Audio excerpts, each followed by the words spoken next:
무당의 평가. 무속은 신교의 정신과 민족의 정서를 가장 잘 보존하고 있는 귀중한 문화유산이다.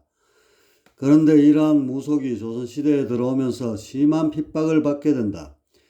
물론 무속인의 잘못된 처신에도 문제가 있었던 것은 사실이나 유교적 문화로서 신교 문화를 대체하려는 움직임에 가장 큰 원인이 있다.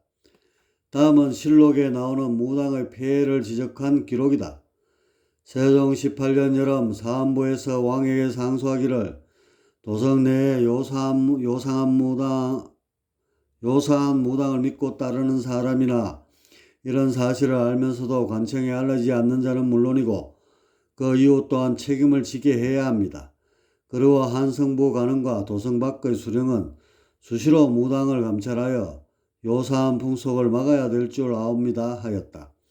이에 왕께서 전에는 이러한 금지 조항이 없었는데 만일 급히 금하게 한다면 모르고 죄를 범하는 사람도 있을 것이다. 그러므로 골고루 계몽해서 백성들에게 알린 후 7월부터 법을 시행하도록 하라 하였다. 성종 3년 봄에 사안부에서 무업을 금지하는 조항을 만들었는데 다음과 같다. 1. 초상당한 집에서 무당을 불러 구설항하는 자가 있으면 그 집의 가장과 무녀에게 죄를 묻는다. 2. 무당에게 조상의 혼백을 위탁하여 천도를 부탁하는 자는 그 집의 가장과 무녀에게 죄를 묻는다. 3. 신의 말을 하여 세인을 현혹시키는 무당과 이를 따르는 신도에게 죄를 묻는다. 4. 관청이나 이웃이 무당이 법을 어기는 것을 알면서도 이를 신고하지 않는 자는 모두 죄를 묻는다. 중종 12년 9월 사안부에서 상소하기를 이미 무당은 도성 안에 거주하지 못하도록 법을 제정하였는데 아직도 도성을 드나들며 사람을 속이고 재물을 취하는 풍토가 만연되어 있습니다.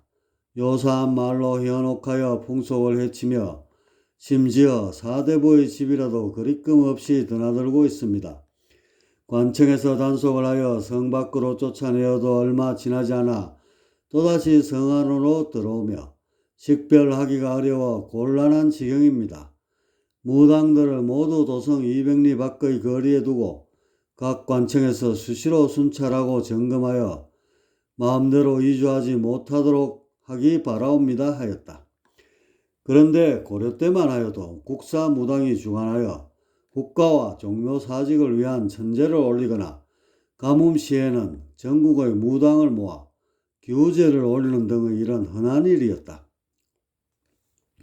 다음의 고려사 99권에 나오는 기록은 당시의 무당이 얼마나 신뢰를 받았는가를 단적으로 보여주고 있다. 함유일이라는 사람이 강원도의 관찰사로 있을 때의 일이다. 그곳에는 성황신이 실려 국가의 화복을 불가사의할 정도로 잘 맞추는 무당이 있었다. 어느 날 무당이 성황당에서 국사를 위한 제사를 올리는데 함유일이 참배하지 않았다. 그래서 유사들이 빗발치게 상소하여 결국 함유일은 삭탈관직 당하였다. 무당이 하는 일은 인간사가 아닌 귀신의 문제를 다루기 때문에 눈에 확실히 드러나지 않는다. 그래서 올바른 무당과 그릇된 무당을 구별하기가 쉽지 않다. 조선에서의 무당의 핍박은 바로 그 그릇된 무당의 잘못된 행실과 유교의 정략적인 탄압에 기인한다. 오늘날에 있어서도 바른 무당이 있는가 하면 그렇지 못한 온갖 미혹된 사술로서 돈벌이에만 급급해하는 무당들이 있다.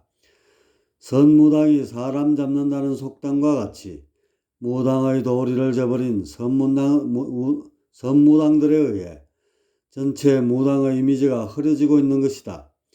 조선에서도 이런 선무당들이 적지 않았는가 싶다.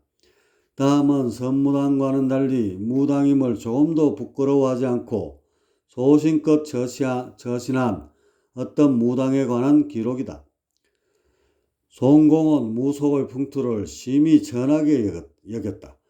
그는 매일같이 거짓으로 귀신을 사칭하여 백성을 속이고 재물을 빼앗는 무리들을 어찌하면 다 없앨 수 있을까 하고 궁리하곤 하였다. 그러던 중 남은 부사로 임명되자 곧바로 령을 내려 말하기를 우리 고을에 만약 무당으로 드러난 자가 있으면 단 한 사람도 빠뜨리지 않고 차명에 처하겠다고 하였다. 고을 내의 무당들은 크게 놀라며 다른 고을로 성급히 피신하였다. 송공은 이제 우리 고을에는 무당이 한 명도 없을 것이다 라고 생각하며 흡족히 여겼다. 그런데 어느 날 광안루에 올라 주변을 둘러보는데 어떤 여자가 말에 장구를 싣고 가는데 틀림없이 무당의 행색이었다. 곧 포조를 보내어 뜰 앞에 끌고 오게 하고는 내가 무당이 맞으렸다 하고 물었다.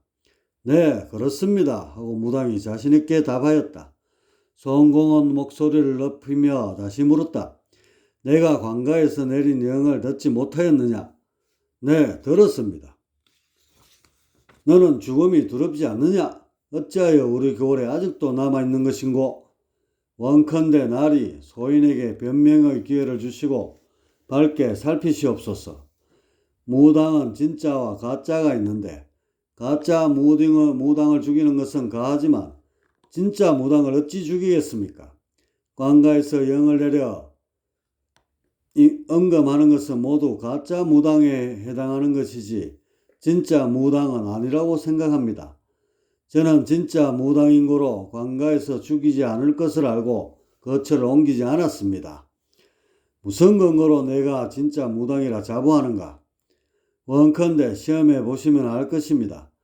만일 효험이 없다면 법에 따라 죽겠습니다. 그렇다면 내가 능히 귀신을 부를 수 있는가? 나리 친구분들 중에 죽은 지가 오래되지 않은 사람이 있다면 그 영혼을 부를 수 있습니다. 내게 죽은 벗이 있는데 도성에 사는 아무개이다. 내가 능히 이 친구의 영혼을 이르게 할 수 있겠는가? 어렵지 않습니다.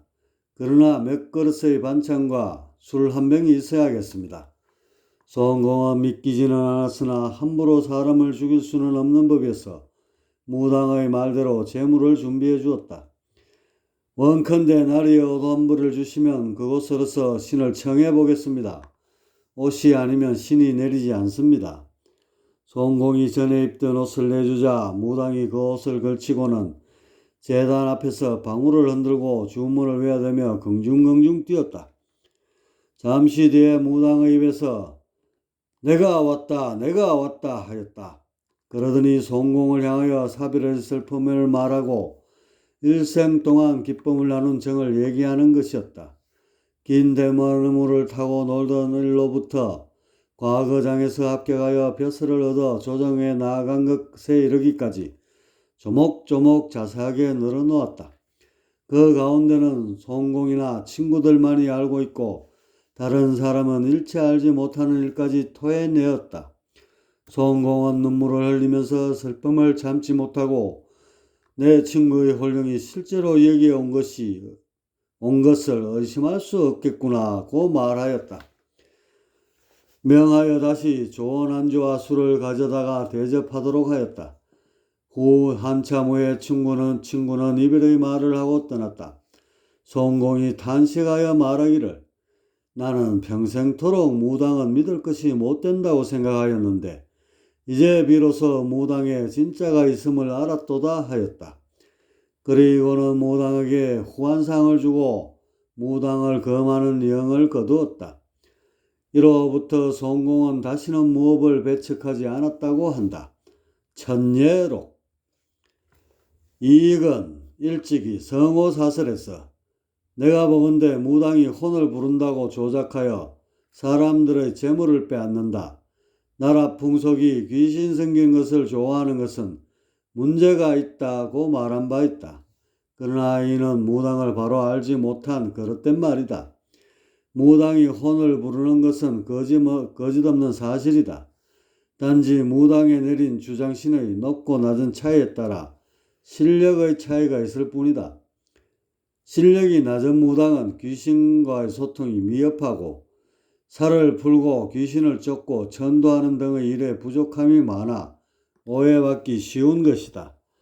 또한 실력이 있어도 그 성품이 중생구제보다는 재물을 밝혀 전대받는 요인이 되기도 한다. 귀신 문제로 고통받는 중생을 구제한다는 사명감은 멀리하고 돈과 재물에만 눈이 멀어 온갖 사수를 부리는 무당도 적지 않은 것이다.